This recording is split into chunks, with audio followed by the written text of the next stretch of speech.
আসসালামু আলাইকুম, কেমন আছেন আপনারা সবাই? আজকে আপনাদের সাথে আমি আমার সিঙ্গারা রেসিপিটা শেয়ার করব।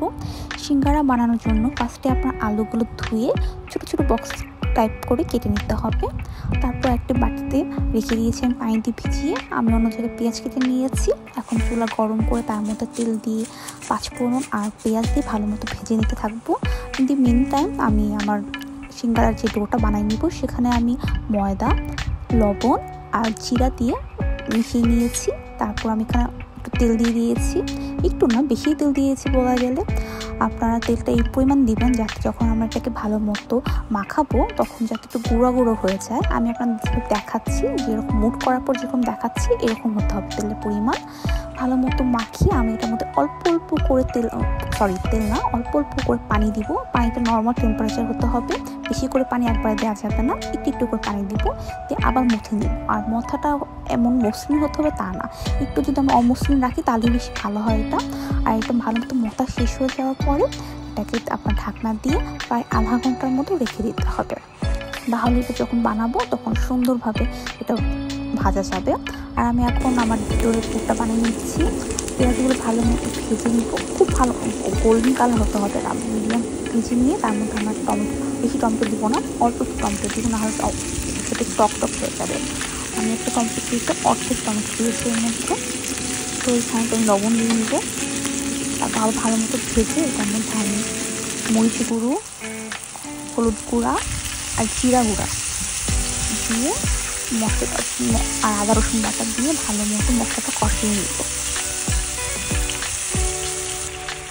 দেখবেন একটা তেল উঠে আসছে, আমি আরেকটু কষাবো।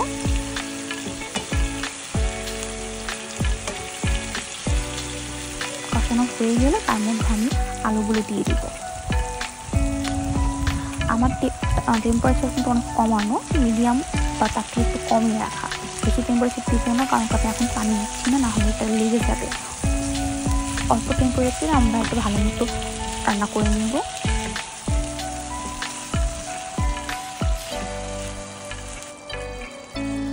তারপর এটার মধ্যে আমি কাঁচামরিচ আর ধনেপাতা দিয়ে দিব।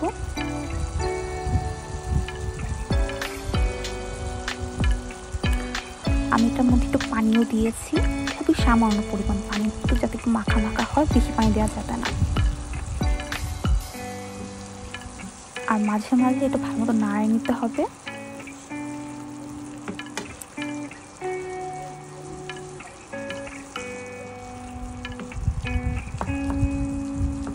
আমি এখন এইভাবে করে আর কিছু কিছু আলুগুলো ভর্তা করে নিব। সবগুলো আলু না, অল্প কয়টা আলু ভর্তা করে নিব। এই তো সবগুলো না, কিছু কিছু আলু মাখা মাখা হওয়ার পরে বাকিগুলো ওইভাবে রেখে দিব। আমার পুরো রেডি। আমি আধা ঘন্টা পরে আমার যে ডোটা, ওই ডোগুলো আমি নিয়ে নিয়েছি।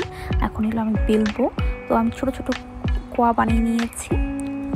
এভাবে করে গোল করে বেলার পরে মাঝখান দিয়ে কেটে নিতে হবে। অর্ধেক, একটা দিয়ে দুটা করা সম্ভব। অর্ধেক করে এভাবে অর্ধেক কেটে নিয়ে আমি ভালো করে ভিতরে পুর দিয়ে আমার সিঙ্গারাটা বানিয়ে নিয়েছি। আমি 2 কাপ ময়দা নিয়েছিলাম, সেখানে আমার প্রায় 15 থেকে 20টা মিনি সিঙ্গারার মতো হয়েছে।